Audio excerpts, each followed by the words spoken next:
You call yourself a woman, yet you have given us only daughters. A daughter cannot inherit land, cannot carry the family name. What good are they? No matter what happens, my precious girls, know that you are loved and you are strong. Once upon a time, in a small Ibibio village called Ikoretum, there lived a gentlewoman named Ibabong. She was known throughout the village for her kind heart and quiet spirit. Imabong had recently married her husband, Anefiok, a humble farmer who loved her deeply.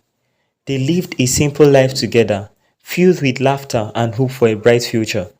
Soon after their marriage, Imabong became pregnant. Anefiok's heart overflowed with joy, and he prayed for a healthy child, boy or girl. But Anefiok's sister Oduak was not pleased. Oduak was a woman of strong opinions, deeply rooted in the old ways of the Ibibio people. To her, a woman's worth was measured by her ability to give birth to sons, who would carry on the family's legacy. A daughter, in her eyes, was no cause for celebration. When the time came, Imabong gave birth to a beautiful baby girl named Iniobong. Anefiok held his daughter with pride, but Oduak looked on in silence, her eyes cold. She did not hide her disappointment, though Anefiok was proud of his daughter. He feared his sister's wrath, for she had raised him after their parents passed. Out of respect and fear, he kept silent as Oduak's disapproval began to take root in their home. A few years later, Imabong became pregnant again. She hoped this child would bring peace, and she prayed daily for blessings over her family. When she delivered her second child, it was another girl, whom they named Nsidebe. Anefiok was happy, but Uduak's anger only grew fiercer.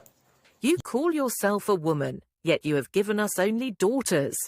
A daughter cannot inherit land, cannot carry the family name. What good are they? Imabong's heart broke. She loved her daughters deeply, and they were a light in her life. But Uduak's cruel words poisoned the peace in her home. She would criticize Imabong in front of the villagers, calling her weak and useless. Even as she cared for her children, Imabong was often seen wiping away silent tears. As the years went on, Oduak's cruelty only intensified. She refused to eat the food Imabong prepared, claiming it was cursed. She began spreading rumors in the village, telling others that Imabong was a bad omen, a woman incapable of bearing a son. Some villagers, influenced by Oduak's words, began to believe the same, turning their back on Imabong and her daughters. Despite the torment, Imabong's love for her children kept her going. She taught her daughters about courage, kindness, and the importance of self-worth. She encouraged them to hold their heads high, even when others looked down on them. One night, after another day of hurtful words and mistreatment, Imabong went to the edge of the village, where the great Ukang tree stood. She knelt at its roots and prayed with all her heart, asking the ancestors why she had been given such a heavy burden. "What have I done to deserve this?" she whispered into the night. The only answer was the rustling of the leaves in the wind. Then tragedy struck. As days passed, Oduak's hatred for Imabong reached the peak. She could not bear the sight of Imabong's daughters, Iniobong and Nsidebe, playing happily or laughing with their mother. In her heart, she saw them as nothing but a disgrace to the family. Oduak began to plan a way to drive Imabong and her daughters out of the family for good. One evening, Oduak gathered the villagers and told them that Imabong had brought a curse upon the family by failing to produce a son.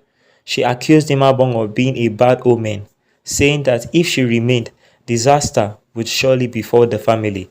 Some villagers began to nod, influenced by Oduak's words, while others murmured in doubt. Anefiok, torn between his love for his wife and his respect for his sister, stood silent as Oduak spelled her cruel words. He wanted to defend Imabong, but fear and confusion held him back.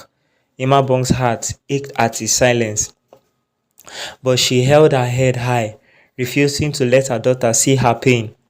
Then, one stormy night, a powerful thunderstorm swept over Ikoritm. The winds howled, lightning flashed across the sky, and rain poured down in torrents. As lightning struck a tree nearby, splitting it in half, the villagers took it as an ominous sign. Uduak used the event to further fuel her claims, telling everyone that the gods were angry with Imabong. With the village turning against her, Imabong had nowhere to turn. She gathered her daughters close, whispering words of love and comfort. No matter what happens, my precious girls, know that you are loved and you are strong. Her heart broke as she realized that there was no place in the village where they would be accepted. Feeling defeated, she decided it was time to leave Ikoritm. As Imabong prepared to leave, an old woman named Ekaite, a respected elder who had watched all that had happened, stood in Imabong's way. "Where are you going, my child?" She asked gently. "I must leave, Mother Ekaite," Imabong said with tears in her eyes. "My daughters and I are no longer welcome here." Ekaite shook her head. "You are welcome here, my child, and the gods see your suffering. They have blessed you with daughters who are as precious as sons. You do not need to leave because of anyone's words." Then raising her voice for all to hear, Ekaite called out to the villagers. "Are we so blinded by foolish traditions that we would cast out a kind-hearted mother and her innocent children? Are we so lost that we cannot see the value in every child, regardless of their gender?" Her words struck a chord with the villagers, who began to see the cruelty they had allowed to spread. Some of the women who had also been treated unfairly in their lives stepped forward in support of Imabong. Others, seeing the strength in Ekaite's words, turned away from Uduak's hateful influence. In the days that followed, Uduak fell mysteriously ill. Her body weakened and her spirit faded. Many believed it was the gods' way of punishing her for her bitterness and hatred. On her deathbed, filled with fear and regret, Uduak called for Imabong, who came with a forgiving heart, despite all the pain she had suffered. "Imabong," Uduak whispered with trembling lips, "forgive me. I was blinded by pride and envy. Your daughters are a blessing, and I was wrong to treat them as anything less." Imabong took Uduak's hand and offered her forgiveness, her heart free of bitterness.